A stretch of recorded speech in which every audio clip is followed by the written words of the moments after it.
नमस्कार। कल्याणमस्तु में आप सभी का हार्दिक अभिनंदन है। आइए आज कल्याणमस्तु के साथ चलते हैं रामकृष्ण मिशन आश्रम कानपुर के विशेष व्याख्यान में, जो कि 9 जनवरी 2024 को आयोजित की गई। व्याख्यान का विषय था आधुनिक मानव शांति की खोज में। वक्ता रहे स्वामी निखिलेश्वरानंद जी महाराज, अध्यक्ष श्री रामकृष्ण आश्रम राजकोट गुजरात। आइए महाराज जी के अमूल्य वचन को सुनते हैं। ओम सर्वे भवन्तु सुखिनः, सर्वे सन्तु निरामया, सर्वे भद्राणि पश्यन्तु, मा कश्चित् दुःखमाप्नुयात्। ओम शांति शांति शांति। स्वामी आत्मश्रद्धानंद जी, उपस्थित सन्यासी ब्रह्मचारी वृंद, उपस्थित अध्यापकगण, छात्रगण और भक्त मंडली, भाइयों और बहनों, मेरे लिए बड़ी प्रसन्नता की बात है कि मैं आज पहली बार कानपुर में यहाँ पर रामकृष्ण मिशन का जो इतना पुराना सेंटर है, देश के कई सेंटर्स में जाना हुआ, पर पता नहीं क्यों कानपुर छूट गया था। तो ये अभी आत्मश्रद्धानंद जी महाराज की कृपा से कानपुर आना भी हो गया। तो मैं लिए धन्यवाद देता हूँ कि मुझे यह अवसर मिला कि आप सब लोगों से मिल सकूं। सुबह पर स्कूल में छात्रों के साथ बहुत आनंद आया, इंटरेक्शन हुआ। अभी आप लोगों के साथ कुछ बातें बताएंगे। तो एक पुस्तक भी आप लोगों को मैं लाया हूँ राजकोट से, उपहार के स्वरूप में मिलेगी, क्योंकि समय हमारे पास कम है। तो कुछ बातें हम कहेंगे, बाकी उसमें आपको काफ़ी चीज़ें मिल जाएगी। पुस्तक का नाम ही है आधुनिक मानव शांति की खोज में। अभी आज हम क्या देखते हैं कि आधुनिक मानव शांति की खोज में है। जैसा महाराज ने बताया, आत्मश्रद्धानंद जी महाराज ने, सभी शांति खोज में है और सभी टेंशन में है। टेंशन का युग आ गया। इतनी छोटी सी एक बच्ची को मैंने पूछा कैसी हो, तो बहुत टेंशन में हूँ। हैं, इतनी छोटी सी बच्ची टेंशन में? बोले क्यों, तुमको क्या टेंशन है? अरे तुम्हारे बड़े भाई का टेंशन मैं समझ सकता हूँ, 12th साइंस में है। 12th साइंस मतलब पूरा घर का टेंशन हो जाता है। जब कोई बच्चा 12वीं साइंस में जाता है तो सब टेंशन में, क्योंकि वो लड़का तो टेंशन में ही है। स्कूल में जाओ अटेंडेंस के लिए, फिर कोचिंग क्लास में जाओ, फिर उसके बाद में ट्यूशन में जाओ, उसके बाद में होमवर्क करो, और 12th साइंस उस पागल हो रहा है, और उसके माता पिता सभी लोग पागल हो जाते हैं। तो उसका टेंशन बहुत है। मैं समझ सकता हूँ तेरे बड़े भाई का। तुम्हारे दादा दादी का टेंशन समझ सकता हूँ, क्योंकि कब ओल्ड एज होम में भेजेंगे कुछ पता नहीं है। आज को ओल्ड एज होम भारत में भी बढ़ रहे हैं, पहले अमेरिका वगैरह में देशों में थे, अभी वृद्धाश्रम बहुत बढ़ रहे हैं। अब ये अच्छी चीज़ है खराब मुझे पता नहीं है। एक संत ने वृद्धाश्रम का इनॉग्रेशन करते हुए कहा, मैं आशा करता हूँ कि वृद्धाश्रम चले ना, ये बंद ही रहे। और सचमुच में आज तक बंद है वो। और लोग खुश भी हैं कि चलो उन्होंने ऐसा प्रवचन दिया कि कोई, सब लोग बोले नहीं वृद्धाश्रम में भेजना नहीं है। तो वृद्धाश्रम में कब भेज देंगे उसका टेंशन है।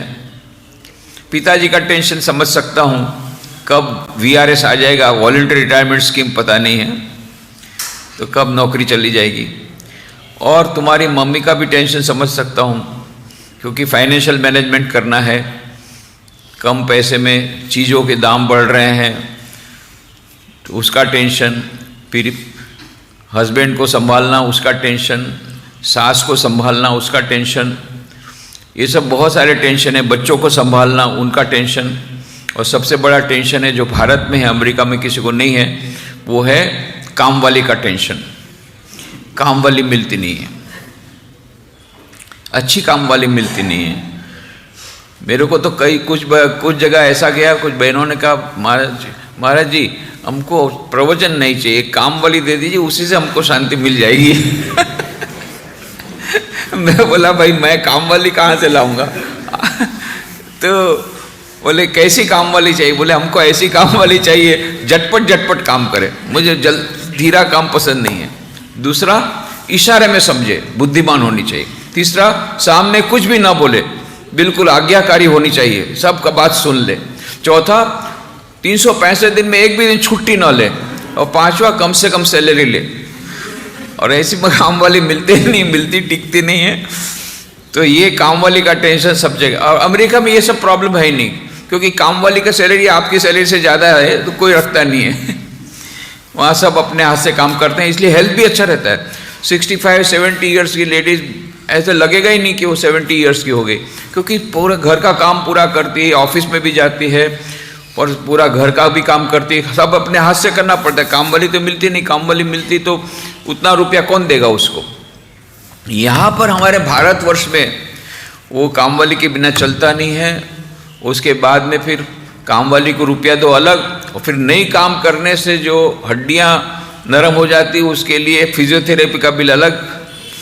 हमारे यहाँ फिजियोथेरेपी सब जगह फिजियोथेरेपी वेटिंग लिस्ट चल रहा है, क्योंकि काम करते नहीं तो फिर फिजियोथेरेपी में काम ठीक करवाना पड़ता है अपने सब अंग। जो भी हो, मैंने उसको बोला कि तुम्हारे बड़े भाई का टेंशन समझ सकता हूँ, तुम्हारे दादा दादी का टेंशन समझता हूँ, तुम्हारे पिताजी का टेंशन समझता हूँ, तुम्हारे मम्मी का टेंशन समझता हूँ, तुमको क्या टेंशन है? बोले देखिए स्वामी जी, मैं अभी सीनियर केजी में हूँ, पिछले समय जूनियर केजी में थी तो फर्स्ट क्लास फर्स्ट आई थी। मम्मी ने कहा इस बार भी फर्स्ट क्लास फर्स्ट आना है, बहुत टेंशन में हूँ। छोटी बच्चियाँ, छोटे बच्चे भी टेंशन में हैं। ये कंपटीशन का युग आ गया, फर्स्ट होना है, फर्स्ट होना है, ये प्रतियोगिता वो प्रतियोगिता, ये कंपटीशन का ज़माना आ गया, ग्लोबलाइजेशन का ज़माना आ गया। तो ये छोटे बच्चे भी टेंशन में, और बड़े तो है ही है, परीक्षा का टेंशन, ये टेंशन वो टेंशन। आजकल लड़कों का एक और टेंशन, लड़के लड़कियों का जो ब्रेकअप का एक बड़ा टेंशन आ गया। अरे यार तू भी, और बोले दूसरा मिल जाएगा तो काहे को इतना डरता है, कहते इतना रोता क्यों है? पर वो रोते ही रहते हैं कि मेरे ब्रेकअप हो गया, ये ब्रेकअप का टेंशन। ये सब लड़के लोगों का ये सब नया टेंशन आया है। फिर वो मोबाइल के कारण दूसरे को बहुत सारी चीज़ें आती है, उसका टेंशन। सोशल मीडिया के एडिक्ट हो जाते हैं। पहले एडिक्ट होते थे शराब के, अभी बाद में ड्रग एडिक्ट हुए, अभी मोबाइल के एडिक्ट हो गए, सोशल मीडिया के एडिक्ट हो गए हैं। ये सब एडिक्शन, नशा लग गया है सोशल मीडिया का, इनका उसका टेंशन। सभी लोग टेंशन में हैं, बड़े बूढ़े छोटे बच्चे, और जो गरीब है वो तो टेंशन में है ही है। सबसे ज़्यादा टेंशन पैसे वाले हैं। हम सोचते थे भैया कि पैसा आएगा तो सुख शांति मिल जाएगी, बस।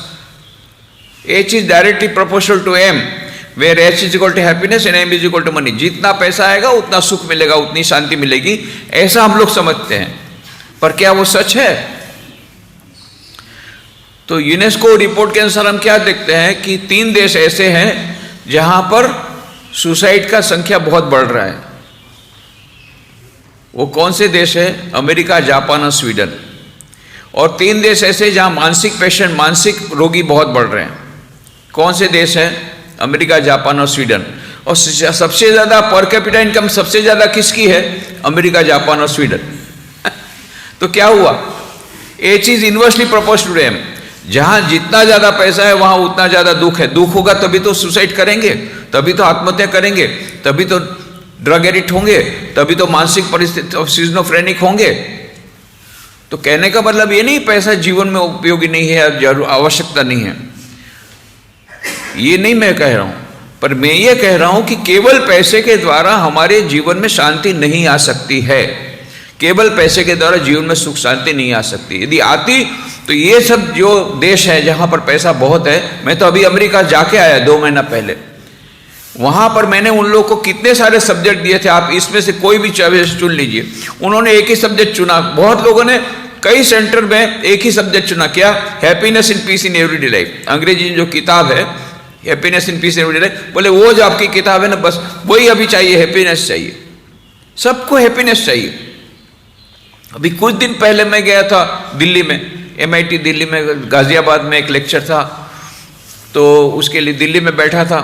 दिल्ली में जहाँ बैठा तो हमारे जो वहाँ के सचिव स्वामी जी उसके साथ बात कर रहा था, उनकी उसी समय एम्स के डायरेक्टर आए, वो आके बैठे, तो वो सचिव स्वामी जी के तब तक दूसरे गेस्ट आए तो उनके साथ बात करने लग गया। तो एम्स के डायरेक्टर उन्होंने पूछा, स्वामी जी आप कहाँ से आ रहे हैं? मतलब मैं राजकोट से आया हूँ। क्यों? बोले वो कल मेरा परसों MIT में लेक्चर है इसलिए आया हूँ। क्या सब्जेक्ट क्या है? बोले हैप्पीनेस इन पीस। अरे यही तो हमको भी चाहिए, हमारे डॉक्टर को भी हैप्पीनेस ही चाहिए। आप हमारे एम्स में आइए और वहाँ पर हमारे डॉक्टर लोगों को ये बताइए। मैं बोला मैं तो फिर जा रहा हूँ 2 दिन के बाद, तो कल का एक ही दिन है, तो बोले मैं करता हूँ। फिर उन्होंने दूसरे दिन, पहले से उनका डॉक्टर्स डे था, दूसरा कोई फंक्शन था, फिर भी उसके बीच में मेरा लेक्चर रखा, happiness and peace in everyday life. तो आप समझ सकते हैं सब जगह बोले यही तो हमको चाहिए, डॉक्टर लोगों को भी हैप्पीनेस चाहिए, पेशेंट लोगों को तो हैप्पीनेस चाहिए, डॉक्टर लोगों को भी हैप्पीनेस चाहिए। नर्सेस के लिए भी प्रोग्राम देके आया मैं वृंदावन में, उन लोगों का सेरेमनी था, लैंप लाइटिंग सेरेमनी, वहाँ पर भी यही बताया कि आप लोग तो कितने भाग्यशाली हैं, आप सेवा करते हैं। सेवा शांति प्राप्त करने का तो श्रेष्ठ माध्यम यही है। तो सब जगह अभी मानसिक शांति प्राप्त करने के लिए लोग लालायित हैं, सभी शांति की खोज में हैं, सभी टेंशन का युग आ गया है। उस समय हम लोग को ये सोचना है कि इतने सारे प्रयत्न हो रहे हैं। Happiness industry is the 5th largest industry in the world today.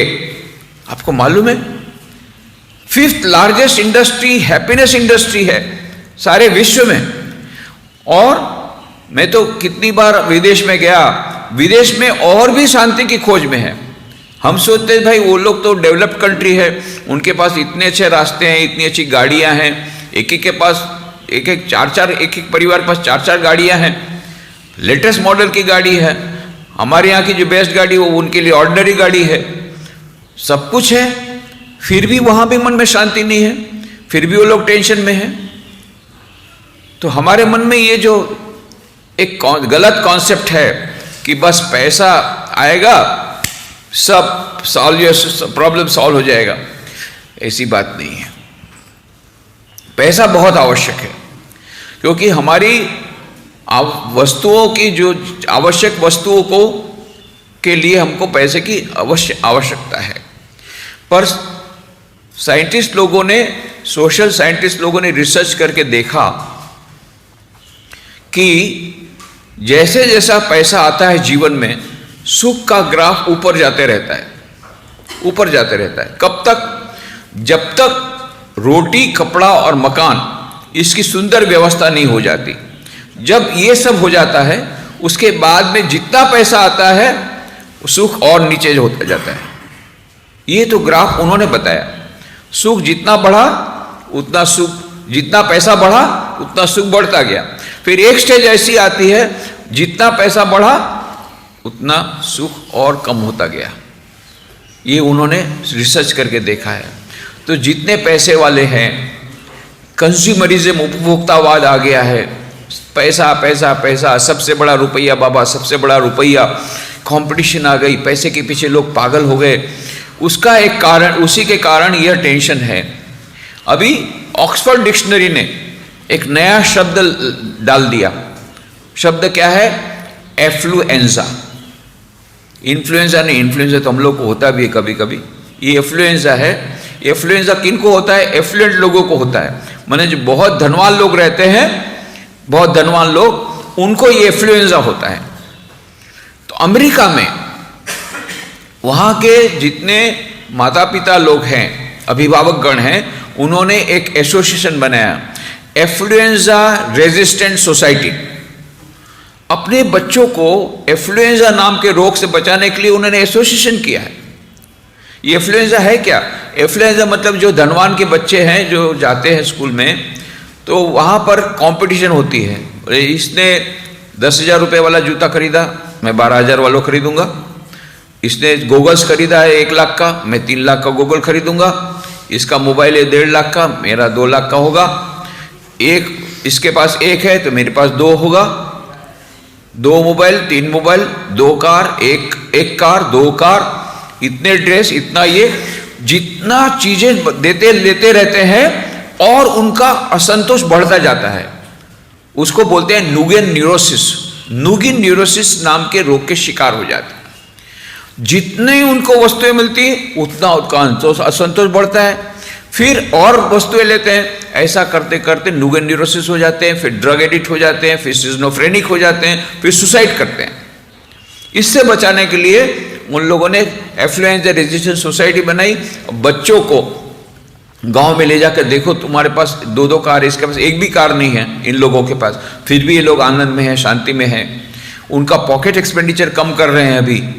ये सब बहुत सारी चीज़ें वो लोग कर रहे हैं कि एफ्लुएंजा से बचाने के लिए। तो कहने का मतलब यह है कि मात्र पैसे के द्वारा हमारा यह जो टेंशन है वो कम होने वाला नहीं है।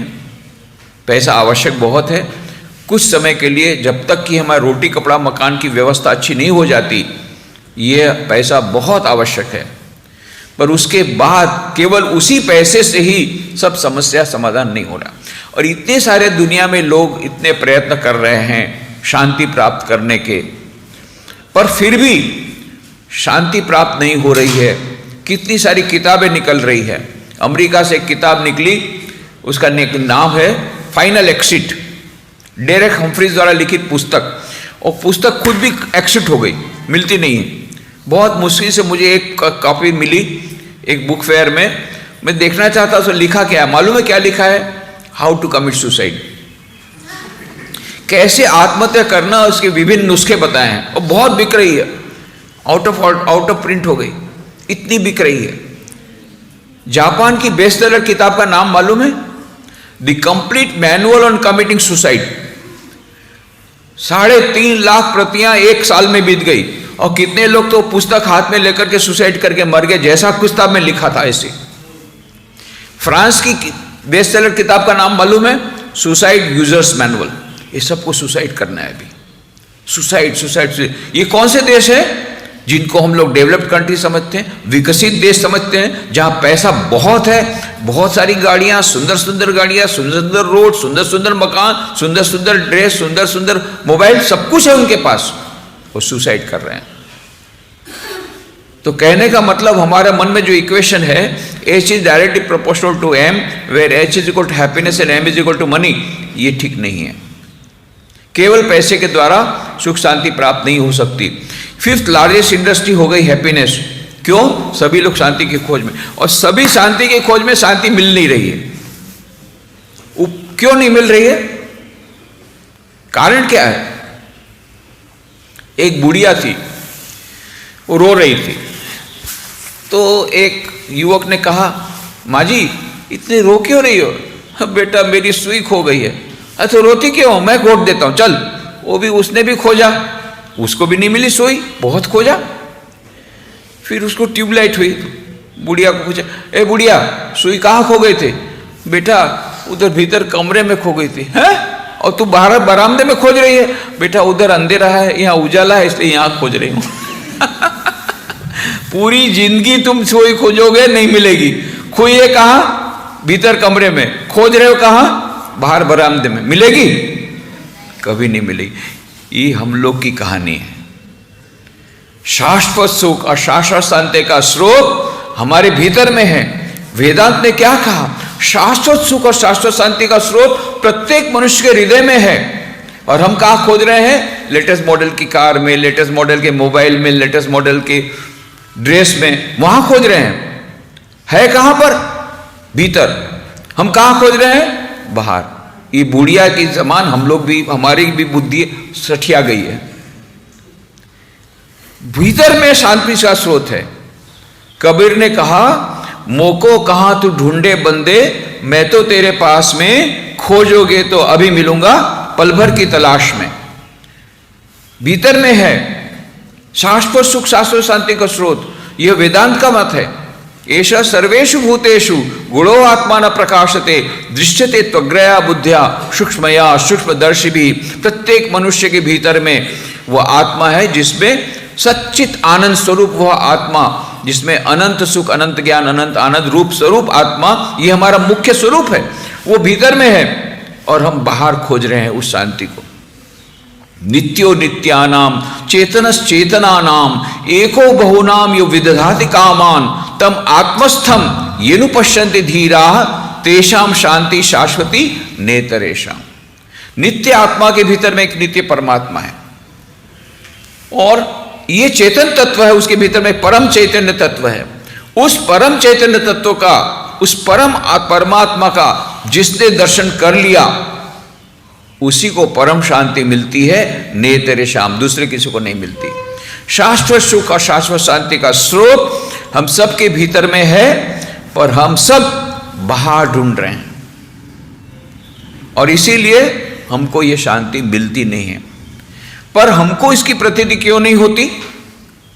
इसलिए क्योंकि अज्ञान का पर्दा आ गया है। भगवान श्री रामकृष्ण देव ने कहा, देखो मनुष्य जीवन का लक्ष्य है ईश्वर प्राप्ति करना, परमात्मा का दर्शन करना। यदि ये नहीं किया तो हमारा मनुष्य जीवन वृथा हो जाएगा। तो भक्तों ने कहा, आप तो बोलते परमात्मा परमात्मा, परमात्मा है कहां? हमको तो उसकी प्रतीति नहीं होती, हम तो उसको देख नहीं पाते, हम कैसे मानेंगे कि भीतर परमात्मा है? बोले कहां है परमात्मा? बोले प्रत्येक मनुष्य के हृदय में परमात्मा है। भगवत गीता में यही कहा, ईश्वर सर्वभूतानां हृद्देशे अर्जुन तिष्ठति भ्रामयन् सर्वभूतानि यंत्रारूढ़ानि न मायया तमेव शरणं गच्छ सर्वभावेन भारत तत्प्रसादात् पराम शांतिं स्थानं प्राप्स्यसि शाश्वतम। प्रत्येक मनुष्य के हृदय में परमात्मा अवस्थित है। वो बैठ के क्या करते हैं? जैसे मशीन ऑपरेटर मशीन चलाता है, ऐसे सब लोग को चलाते हैं। उनकी शरण में जाने से परम शांति प्राप्त होगी। तो भगवान श्री रामकृष्ण देव ने कहा, प्रत्येक मनुष्य के हृदय में वे परमात्मा बैठे हुए हैं, पर हमको तो उसके दर्शन नहीं होते, तो हम कैसे मानेंगे परमात्मा है? श्री रामकृष्ण देव उस समय भक्तों से बातें कर रहे थे। उनके पास इस प्रकार की एक चादर थी। उन्होंने अपने मुंह को ढक करके कहा, तुम मुझे देख सकते हो? बोले नहीं। इसका मतलब मैं यहां नहीं हूं? बोले हाँ। तो क्यों नहीं देख सकते?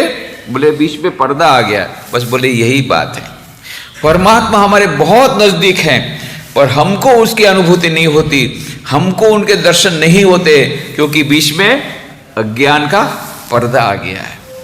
इसलिए अज्ञान का पर्दा जब खुलेगा तब हमको परमात्मा के दर्शन होंगे। इसीलिए कबीर ने कहा, घूंघट का पट खोल रे तो हे पिया मिलेंगे, कट को वचन मत बोल रे तो हे पिया मिलेंगे। तुझे प्रियतम के दर्शन अवश्य होंगे, परमात्मा के दर्शन अवश्य होंगे, पर घूंघट का पट खोलना पड़ेगा, अज्ञान का पर्दा खोलना पड़ेगा।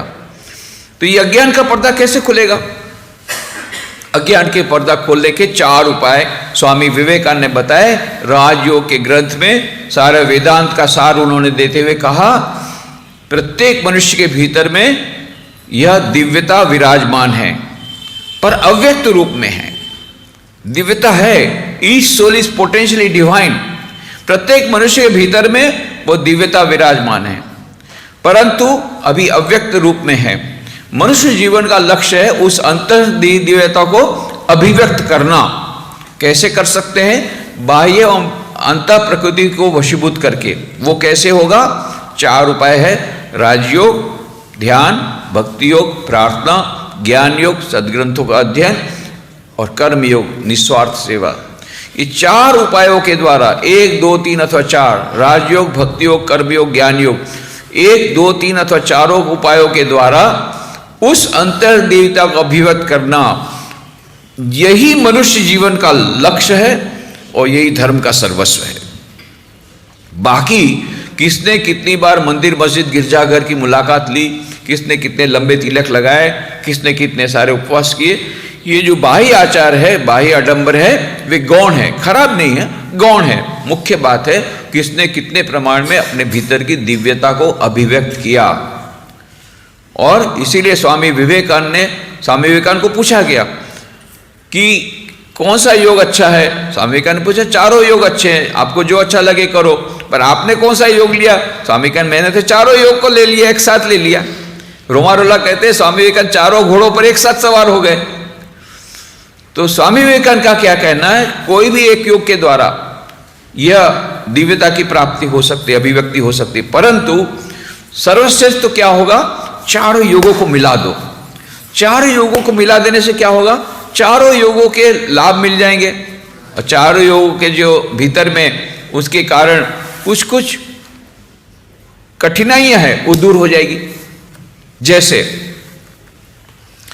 कि कोई व्यक्ति राजयोग की साधना कर रहा है, राजयोग की साधना कर रहा है। अभी कई बार हमारे पास ऐसे महाराज इसकी कुंडली ऊपर चढ़ गई है, नीचे नहीं उतर रही। भैया किसने बोला था ऊपर चढ़ाने के लिए, अभी उतर नहीं है। अभी मेंटल पेशेंट किसी को बिना पूछे इंटरनेट में कुछ देख लिया और ध्यान करने बैठ गया 8-8 घंटा, 6-6 घंटा, किसी को बिना पूछे, व्यक्तिगत मार्गदर्शन लिए बिना। अभी माथा खराब हो गया, कोई मेंटल पेशेंट हो गया, डॉक्टर भी उसको ठीक नहीं कर पा रहे हैं, एक विचित्र रोग है ये भाई। तो उसको सबको इंस्टेंट समाधि चाहिए, देने वाले भी लेने वाले $500 में इंस्टेंट समाधि। चलो भाई $500, अभी इंस्टेंट समाधि मिली तो नहीं, ऊपर से $500 गया, ऊपर से मेंटल पेशेंट बने। यही हो रहा है आजकल। अभी कई लोग मेंटल पेशेंट बन रहे हैं, वही राज्यों के पीछे जाते हैं। अरे भैया आप शुरू करो, 15 मिनट का ध्यान शुरू करो सुबह शाम, फिर आधा घंटा करो, फिर धीरे धीरे बढ़ाओ, और बाकी के समय में सेवा योग करो, दूसरों की सेवा करो। फिर तो राजयोग में कर्मयोग मिला दो तो क्या होगा, वो राजयोग के ज्यादा ध्यान करने से जो ये एक डेंजर है कि मेंटल पेशेंट बन जाएंगे, वो डेंजर कम हो जाएगा। दूसरा, अब कर्मयोग करने जाते हैं, केवल कर्मयोग करेंगे, सेवा करेंगे तो अभिमान हो जाएगा, मैंने इतनी सेवा की, मैंने इतना सारा काम किया, मैंने इतने लोगों की सेवा की, वो अहंकार आ जाएगा। तो अहंकार में क्या करो, भक्ति योग मिला दो, ज्ञान कर्म योग में। मैंने नहीं किया भाई, मैं तो भगवान का दास हूँ, मैं तो मात्र निमित्त मात्र हूँ, मैं ईश्वर का एक यंत्र स्वरूप हूँ, मैंने ये काम जो कुछ भी हुआ है उसके लिए मैं नहीं, ईश्वर की कृपा जिम्मेदार है। भक्ति योग मिला दो तो कर्म योग का जहर निकल जाएगा, राजयोग में कर्म योग मिला दो तो राजयोग का जहर मिल जाएगा। अब भक्ति योग में होने से क्या होता है, हम लोग इम्प्रैक्टिकल बन जाते हैं। श्री रामकृष्ण ने कहा, अरे भक्त हो भी तो हो भी, बोका हो भी कहनो, अरे भक्त बनो, मूर्ख मत बनो। और भक्त लोग मूर्ख ही बन जाते हैं, फिर बुद्धि को अपने अलग रख देते हैं और फिर ठगा जाते हैं। तो कहा नहीं, उसमें ज्ञान योग थोड़ा मिला दो। भक्ति योग में ज्ञान योग मिलाने से ये जो इमोशनल ज्यादा होता है, भावुक कोई लोग हो जाते हैं, और ये भावुकता को दबाने के लिए ज्ञान योग मिला दो। केवल ज्ञान योग करेंगे तो शुष्क हो जाएगा, तो उसमें भक्ति योग मिला दो। इस प्रकार से चारों योगों को एक साथ करने से क्या होगा कि चारों योगों के एक दूसरे के जो कुछ कठिनाइयां दूर हो जाएगी। और दूसरी बात है, मैनेजमेंट के क्षेत्र में बोलते हैं कि यदि आपको प्रोडक्टिविटी चाहिए तो maximum utilisation of all the resources. तो स्वामी विवेकानंद क्या बोलते हैं, maximum utilisation of all our faculties. हमारे पास जितनी फैकल्टीज है उसका सर्वोत्तम उपयोग करो। तो भगवान ने हमको हाथ दिए हैं, हाथ से भगवान का काम करो, कर्मयोग। तो भगवान ने मन भी तो दिया है, मन से भगवान का ध्यान करो, राजयोग। अच्छा, तो फिर भगवान ने आंखें भी दी है, आंखों से अपने ज्ञान, ये बुद्धि भी दी है, बुद्धि से ज्ञान योग की चर्चा करो। और भगवान ने हृदय भी दिया है, हृदय ऐसा दिया है जो प्यार देना चाहता है, प्यार लेना चाहता है। कितना प्यार चाहता है, किसी को भी पूछो भाई तुमको कितना प्यार चाहिए, 5 किलो ना 10 किलो, 10 किलो, 10 किलो ना 20 किलो, 20 किलो, 20 किलो ना 50 किलो, 50 किलो। तो कितना प्यार मिलेगा जब बोलोगे अभी मुझे प्यार नहीं चाहिए। अनंत प्यार चाहिए, असीम प्रेम चाहिए, इसीलिए स्वामी विवेकानंद प्रेम योग की किताब में लिखते हैं, there can not be an infinite love between two finite realities changing all the time, there moods also changing all the time and both going towards death. दो सीमित व्यक्तियों के बीच में असीम प्रेम संभव नहीं है। असीम आत्मा एवं असीम परमात्मा के बीच का जो प्रेम है वही असीम हो सकता है। इसी का नाम प्रेम योग, इसी का नाम भक्ति योग। तो जो भगवान ने हाथ दिए हैं, काम करो, कर्म योग। बुद्धि दी है तो बुद्धि से जानने का प्रयत्न करो, ज्ञान योग। मन दिया है, भगवान का ध्यान करो, ध्यान योग या राजयोग। और हृदय दिया है, हृदय से भगवान को प्यार करो, भक्ति योग या प्रेम योग। चारों योगों मिलाने से क्या होगा, पूरा फैकल्टीज का हमारा यूटिलाइज हो जाएगा, सभी का यूटिलाइज हो जाएगा। इस प्रकार से स्वामी विवेकानंद ने हमारे आज के युग के लिए समन्वयात्मक योग ये कहा। और इसीलिए रामकृष्ण मिशन का जब उन्हें सिंबल बनाया, जब स्वामी विवेकानंद जब न्यूयॉर्क में गए थे तो ब्रेकफास्ट टेबल पर उनको बताया गया कि भाई आपको जल्दी से एक एम्बलेम बनाना है रामकृष्ण मिशन के बारे में। तो उन्होंने एक एनवेलप आया था, उसको खोला, कवर था, उसको खोला, कागज नहीं था, तो उसी में उन्होंने बैक साइड में पूरा था, उसमें उन्होंने रफ डिजाइन बनाया। बाद में डिजाइन को दिया, उस डिजाइन के बेसिस पर रामकृष्ण मिशन का सिंबल बना। स्वामी विवेकानंद कहते प्रतीक ऐसा होना चाहिए कि उसको देखने के बाद पूरे मिशन का जो अर्थ है, पूरे मिशन का जो मोटो है वो पता पड़े, पूरे मिशन का जो उद्देश्य है पूरा पड़े। उद्देश्य क्या है रामकृष्ण मिशन का, कि प्रत्येक मनुष्य के भीतर में जो दिव्यता है विराजमान है, अभिव्यक्त, उसको अभिव्यक्त हो जाए और दिव्यता की प्राप्ति हो जाए। तो उसके करने के 4 उपाय हैं। तो इसीलिए आप देखेंगे यहाँ रामकृष्ण मिशन सिंबल होगा कहीं पर, यहाँ पर है, ये देखिए, ये सिंबल है, ये रामकृष्ण प्रतीक है। इसकी डिजाइन स्वामी विवेकानंद खुद ने बनाई। तो क्या क्या है इसमें, एक तो सांप है। ये सांप क्या है, कुंडलिनी शक्ति का प्रतीक है। राजयोग के ग्रंथ के राजयोग के अनुसार कुंडलिनी शक्ति मूलाधार से लेकर के सहस्रार तक जाती है। कैसे, वह जाती है सुषुम्ना के पद से, ईड़ा पिंगला सुषुम्ना, 3 नाड़ियां हैं, सुषुम्ना पद बीच वाली नाड़ी है। तो यह मूलाधार से सचक्र का भेदन करते हुए सहस्रार में जब जाती है तब समाधि अवस्था प्राप्त होती है। ये राजयोग का उद्देश्य है। तो ये जो सांप है वो जब जाती है ना कुंडलिनी शक्ति, सर्पाकार जाती है। तो ये सांप है वो कुंडलिनी शक्ति का प्रतीक अथवा राजयोग का प्रतीक है। कमल का फूल भक्ति का प्रतीक है, भक्ति योग का प्रतीक है। कमल जल की लहरें कर्म की लहरें हैं, कर्मयोग का प्रतीक है। सूर्य ज्ञान का प्रतीक, ज्ञान योग का प्रतीक है। और भीतर में क्या है, हंस है। नीचे क्या लिखा है, तन्नो हंस प्रचोदयात्। इस प्रकार से हंस मतलब परमहंस, मतलब परमात्मा की प्राप्ति होती है। कैसे प्राप्ति है परमात्मा की, 4 योग के समन्वय से। कौन कौन से 4 योग, राजयोग, भक्ति योग, ज्ञान योग और कर्म योग। तो ये बहुत सरल उपाय स्वामी विवेकानंद ने बताया, हमारे वेदांत के शास्त्रों के अनुसार उन्होंने बताया, श्री रामकृष्ण देव ने बताया। रामकृष्ण मिशन का जो मुख्य उद्देश्य है, प्रत्येक मनुष्य में अंतर्निहित दिव्यता जो है, अनंत सुख, अनंत ज्ञान, अनंत आनंद, इसका भंडार है, वो हमारा सच्चिदानंद हमारा स्वरूप है। उसको प्रकट करने से हमें शाश्वत शांति मिल जाएगी। उसके कौन से उपाय बताए, 4, राजयोग, भक्ति योग, ज्ञान योग और कर्म योग। ये तो हुआ शाश्वत शांति को प्राप्त करने का अभी हम बोलेंगे भाई शाश्वत शांति पहले, बाद में। हमको अभी दैनिक जीवन में शांति चाहिए। तो दैनिक जीवन में शांति करने के लिए भी यही 4 योग है, उससे दैनिक जीवन में भी शांति आएगी। जैसे आप रोज सुबह शाम प्रार्थना करें, प्रार्थना करने से ऐसा कहा गया, साइंटिस्ट लोगों ने भी ये प्रमाणित किया कि प्रार्थना करने से हमारा मन ट्रैंक्विल हो जाता है और हमारे मन के पूरी जो टेंशन है वो कम हो जाता है। तो प्रार्थना करें।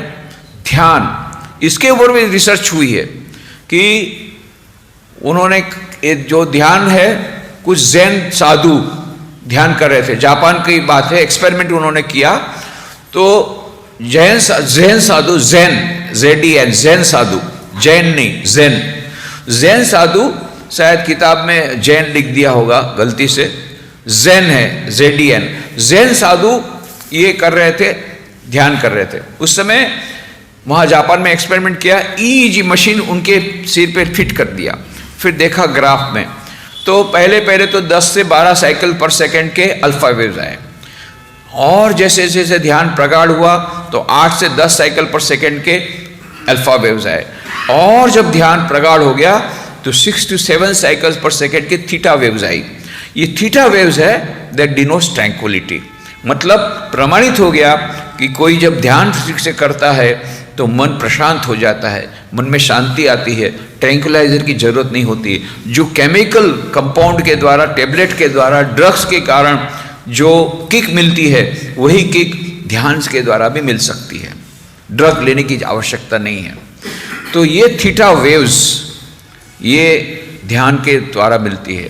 तो ये है राजयोग, भक्ति योग भी हो गया।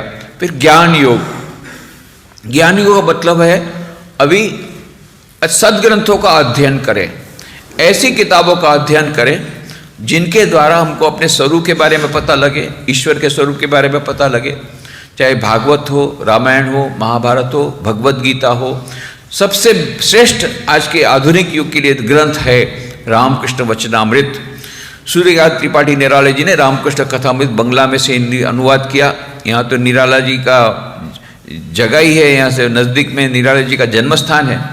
तो सूर्यकांत त्रिपाठी निराला जी ने मूल बंगला में से उसका ट्रांसलेशन किया है, उसका नाम है रामकृष्ण वचनामृत। कितने लोग ये वचनामृत किताब पढ़ करके आत्महत्या में से बच गए, ये सब आपको मिलेगा। वचनामृत का जादू, ये एक वीडियो आपको मिलेगा यूट्यूब में, और उसका आर्टिकल भी मिलेगा, वो भी इंटरनेट पर है। श्री रामकृष्ण वचनामृत का जादू, जिसमें मैंने बताया कितने लोग वचनामृत पढ़ने के कारण आत्महत्या में से बच गए, उतनी उनको शांति मिली। यहाँ तक कि रामकृष्ण वचनामृत जिन्होंने लिखा, मतलब जिन्होंने डायरी में लिख के रखा था, वो जो मास्टर महाशय महेंद्रनाथ गुप्त वो भी आत्महत्या के इरादे से निकले थे घर से, घर में झगड़ा हुआ था, परंतु आकस्मिक रूप से श्री रामकृष्ण देव के साथ मुलाकात हो गई। उनके पास से उनको इतनी शांति मिली कि कहाँ चली गई आत्महत्या की बात, उनको नया जीवन मिल गया। तो ये रामकृष्ण वचनामृत पुस्तक आधुनिक मानव के लिए शांति प्राप्त करने का, दैनिक जीवन में शांति मिलेगी। थोड़ा सा वचनामृत आप पढ़ के रात को सो जाओ। हमारे पूज्य स्वामी आत्मस्थान जी 15वें अध्यक्ष, जो पूरे रामकृष्ण मिशन के 15वें अध्यक्ष, वो बड़ौदा में आए हुए थे। तो हम लोगों ने प्रणाम किया, साधु ब्रह्मचर्य हम जा रहे थे, बोले तुम लोग जल्दी जाओ, अभी मेरे को अभी दवाई लेनी पड़ेगी। बोला महाराज आपने दवाई लेना शुरू कर दिया? तो हंसते हुए, मेरी दवाई जानते नहीं हो, ये वचनामृत है ना, आधा घंटा पढ़ूंगा, नींद की दवाई। उन्होंने कहा मेरे को नींद की दवाई लेनी। महाराज आपने नींद की दवाई कब से शुरू किया? तो हंसते हुए कहा मेरी नींद की दवाई जानते नहीं हो, ये वचनामृत है ना, आधा घंटा पढ़ूंगा, बहुत बढ़िया से नींद में सो जाऊंगा।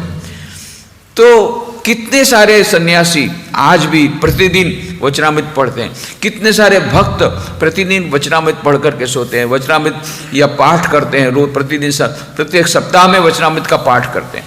तो ये अच्छी किताबों को पढ़ना, ये भी एक उपाय है दैनिक जीवन में शांति प्राप्त करने का। चौथा है निस्वार्थ सेवा, जितनी हमसे सेवा हो सके। चलो ध्यान में अपना मन भटकता है, सेवा तो आप कर सकते हैं, थोड़ी सी सेवा। चैरिटी बिगिंस एट होम, घर में सेवा करो, घर में बूढ़े लोग हैं उनकी सेवा करो, छोटे बच्चे उनकी सेवा करो, आसपास में कोई गरीब है उसकी सेवा करो। जब स्वामी जी कलकत्ता से अमेरिका से वापस लौटे, कलकत्ता में थे, एक युवक उनके पास आया, स्वामी जी मेरे पास मन में शांति नहीं है, बहुत प्रयत्न किए, मैं कई गुरुओं के पास गया और बहुत प्रयत्न किए पर शांति नहीं मिल रही है। तो बोले अभी शांति लेने के शांति के लिए तू क्या करता क्या है?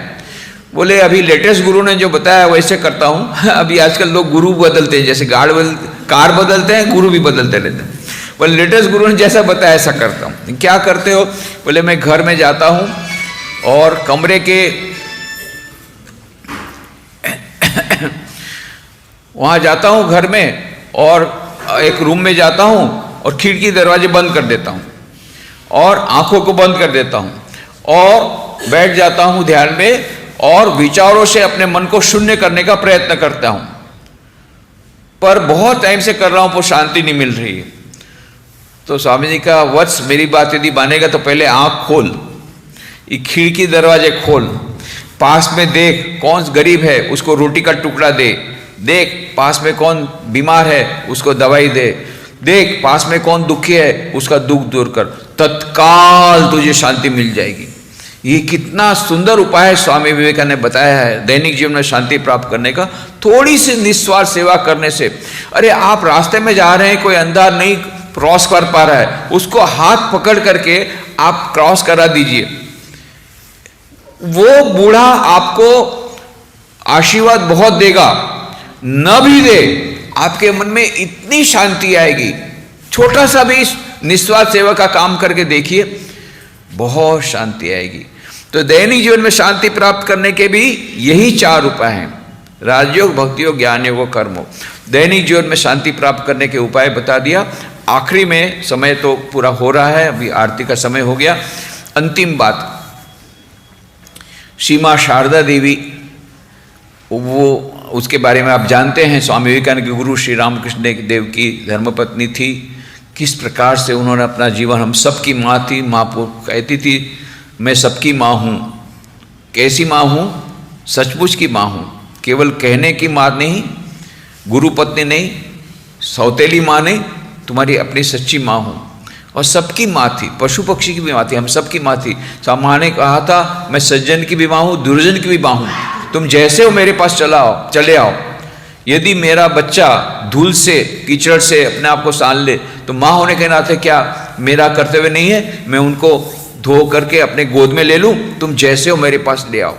कितना अद्भुत जीवन है माँ शारदा देवी का, कैसी करुणामयी वो माँ थी, उसका जीवन चरित्र आप अवश्य पढ़िए।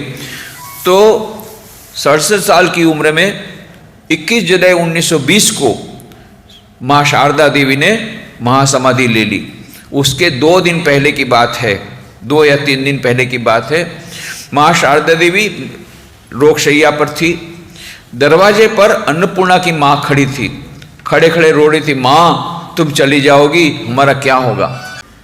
माँ ने कहा चिंता मत करो, ठाकुर हैं वे तुम्हारी रक्षा करेंगे। और फिर माँ ने अपना अंतिम उपदेश दिया, बस उसके बाद माँ ने कोई उपदेश नहीं दिया। ये अंतिम उपदेश है, वो हम सब के लिए शांति प्राप्त करने का श्रेष्ठ उपाय उन्होंने बता दिया। उन्होंने क्या कहा? यदि शांति चाहते हो, यदि शांति चाहते हो तो किसी का दोष मत देखना। पर दोष देखने में बहुत आनंद आता है। तो फिर माँ ने फिर कहा दोष देखना हो तो अपना देखना, इस जगत में कोई पराया नहीं है, सब हमारे अपने हैं। कितनी बड़ी बात, वेदांत का सारा सार उन्होंने रख दिया। यदि शांति चाहते हो, यदि शांति नहीं चाहते तो बहुत दोष देखो, सबका दोष देखो, सारे दिन अशांत रहो, इसने ये किया, उसने वो किया, उसने ऐसा अध्ययन किया, उसने ऐसा किया, इस नेता को ऐसा करना चाहिए था, इस ऑफिसर को ऐसा करना चाहिए था, इसको ऐसा करना चाहिए था, इसको, सारा दिन यही करते रहो, सबका दोष देते रहो बस, और सारे दिन अशांति में रहो। यदि शांति चाहते हो तो किसी का दोष मत देखना। और दोष देखने में बहुत आनंद आता है तो खुद का दोष देखो। कबीर ने क्या कहा? बुरा जो देखन मैं चला, बुरा न मिला कोई, जो दिल अपना देखा मुझसे बुरा न कोई। जब हम अपने बात करेंगे तो इतने सारे दोष मिलेंगे, उस दोष को दूर करते करते जिंदगी निकल जाएगी, दूसरों के दोष देखने की हमको समय भी नहीं मिलेगा। हम लोग दूसरों का दोष देखने में सारा दिन गवाते हैं। सुबह से शाम तक क्या करते हैं? दूसरा को दोष देखते हैं। सुबह सुबह से चिल्लाना शुरू किया, हे चाय नहीं है, चाय नहीं है। पत्नी ने कहा दूध वाला नहीं है। अरे दूध वाला भी, दूध वाला दूसरा दूध वाला बहुत खराब है, दोष देखा दूध वाले का। फिर दूध वाला आया, चाय पिया, चाय पिया, इतने साल हो गए तेजो चाय बनाना नहीं आया, पत्नी का दोष देखा। फिर उसके बाद न्यूज़पेपर समाचार पत्र नहीं आया, समाचार पत्र वाले का दोष देखा। फिर समाचार पत्र आया तो समाचार पत्र में दोष ही दोष है। पहले पेज दिए, उसने इतना रुपए का ये किया, उसने इतने रुपए का रिश्वत लिया, उसने इसका इतना प्रकार से खून हुआ, इतने लोगों ने इस तरह खून किया, पूरा सारा समाचार पत्र उससे भरा हुआ है। इसीलिए हमारे एक मैनेजमेंट एक्सपर्ट आए थे तो उन्होंने कहा देखो भाई, don't read newspapers in the morning because newspapers are sad, newspapers are bad, that make you mad. इसमें सब हाँ दुखी बातें ज्यादा है, अच्छी बातें कोई नहीं होगी, दुखी बातें ज्यादा है, सैड और बैड बातें ज्यादा है। और खराब बातें हैं। कोई अच्छी चीज कोई हुई हो, अभी रामकृष्ण मिशन में यहाँ पर शांति की खोज में प्रवचन कहीं नहीं मिलेगा या यहाँ पर मान लो राहत कार्य हुआ, इतने सारे कंबल वितरण किए, कहीं नहीं मिलेगा। कहीं इतनी छोटी सी भी लाइन नहीं मिलेगी बीच में, रास्ते में बीच में, और मिलेगा तो बीच के पेपर में। फ्रंट पेज में क्या मिलेगा? सब खराब न्यूज, किसने किसका कितना घोटाला किया और किसने कितना खून किया। इसीलिए हमारा मन फिर समाचार पत्र देखा, सुबह से हो गया। उसके बाद में ऑफिस में गए, ऑफिस में तो दोषी दोष देखना है सबका, उसका वही काम है, तो वो दोष देखा। फिर शाम को आए, शाम को आकर के बच्चों का दोष देखा। बच्चों का दोष देखने के बाद में गाली दिया पत्नी को, तो खाना बनाना नहीं आता, ये नहीं बनाना नहीं आता, सारा दिन दोष दोष दोष देखते देखते फिर शाम को नींद नहीं आ रही है, ट्रैंक्विलाइजर लिया, ट्रैंक्विलाइजर काम नहीं कर, दवाई की कंपनी का दोष देखा। ये सुबह से रात तक दूसरा को दोष देखने में ही जिंदगी चली गई, शांति मिलेगी कहां से? माँ ने क्या कहा? यदि शांति चाहते हो किसी का दोष मत देखो, दोष देखना हो तो अपना देखो, इस जगत में कोई पैरार नहीं है, सब हमारा। अब माँ ने कहा तो अपने जीवन में बताया है, ऐसा नहीं कि नहीं बताया, उनका जीवन देखो। माँ किसी का दोष नहीं देख सकती थी। गुलाब ने कहा तुमको तो माँ किसी का दोष ही नहीं दे रहा। अरे बोले मैं किसी का दोष नहीं देखूँ, उसमें क्या बुरा? दोष देखने वाले तो बहुत है, दूसरा को दोष देखने से वो दोष हमारे भीतर आ जाता है। तो उन्होंने भगवान से प्रार्थना की थी, माँ हे प्रभु, ये चंद्रमा में भी थोड़ा सा कलंक है, पर मेरा मन में कोई दोष न रहे, मेरा मन किसी का दोष न देखे। और ऐसी अवस्था हो किसी का दोष नहीं देख सकते थे। आप सोचिए, एक युवती आई थी, माँ कलकत्ता में थी उद्बोधन भवन में, और बाहर एक युवती रो रही थी, कौन है बेटा अंदर आओ। तो युवती जोर जोर से रोने लगी, माँ मैं अंदर आने लायक नहीं हूं, मेरा चरित्र भ्रष्ट हो गया।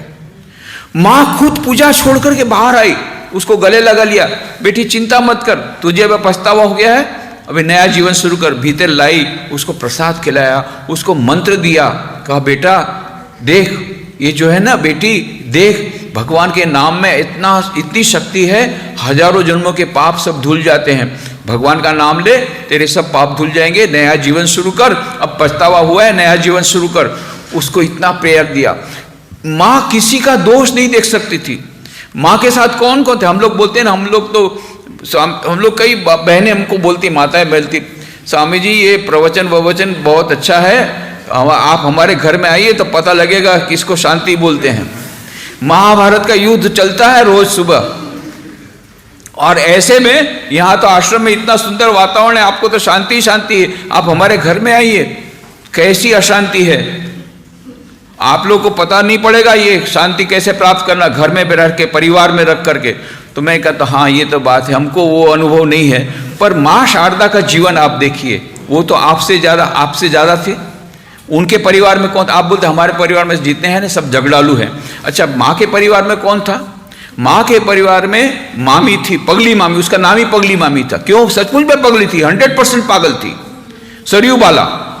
वो मामा मैंने माँ शारदा के भाई को सब लोग मामा कहते थे। उनकी पत्नी जब उसका अभय चरण जब मर गए तो उनकी जब सरयू बाला थी, सुरबाला उसका नाम था, उसको नाम ही दिया था पगली मामी, 100% पागल थी। उसकी जो बच्ची थी राधु, वो 50% पागल थी, 50% पागल। बैगन लेकर के वो मारती थी माँ शारदा देवी को, ऐसी पागली थी, 50% पागल। और उसकी पगली मामी तो 100% पागल, जलती हुई लकड़ी लेकर के माँ को मारने आई थी। तो पगली मामी 100% पागल, राधु 50% पागल। दो भतीजे थी, नलिनी और माखू, इतने सद्गुण थे कि ससुराल से वापस आई थी, कोई रखने को तैयार नहीं था, वापस आई थी, माँ ने रखा उनको। ये 25% पागल। और गोलाब माँ इतना जोर से चिल्लाती थी, 12.5% पागल। ये सब पागलों के साथ माँ रहती थी। माँ ने कहा, क्या कहती थी? लोग बोलते हैं अशांत में अशांति अशांति, मैंने आज तक ये समझा नहीं अशांति किसको बोलते हैं। माँ हमेशा शांति में रहती थी। कैसी माँ शारदा देवी, उनका जीवन पढ़िए, उनका उपदेश पढ़िए। ये जो शांति शांति हम अशांति अशांति बोल रहे हैं, हम लोग बोलते हैं, पर माँ इन सब के बीच में भी शांति कैसे रख सकती, उसका हम लोग को बहुत सुंदर उपाय बताया है। तो हम लोग स्वामी विवेकानंद ने जो कहा है 4 योगों समन्वय करें अपने जीवन में, ज्ञान योग, भक्ति योग, राजयोग, कर्मयोग, दैनिक जीवन में शांति मिलेगी। माँ शारदा देवी के उपदेश का पालन करने का प्रयत्न करें, रामकृष्ण वचनामृत का पाठ रोज करें, इससे अवश्य हमें शांति मिलेगी। यह सर्वश्रेष्ठ उपाय हमको बताया गया है। मैं अंत में भगवान श्री रामकृष्ण देव, माँ शारदा देवी, स्वामी विवेकानंद के चरणों में यही प्रार्थना करूँगा कि वे हम पर कृपा करें। उन्होंने जो इतना सुंदर शांति का कितना सुंदर मार्ग बताया है, सरलतम मार्ग बताया है, उसको हम लोग पालन करके अपने मन में शांति प्राप्त कर सकें और दूसरों के मन में भी शांति प्राप्त कराने के माध्यम बन सके, ऐसी प्रार्थना उनके चरणों में करते हुए मैं मेरी वाणी को विराम देता हूँ। हरि ओम तत्सत। ओम शांति शांति शांति।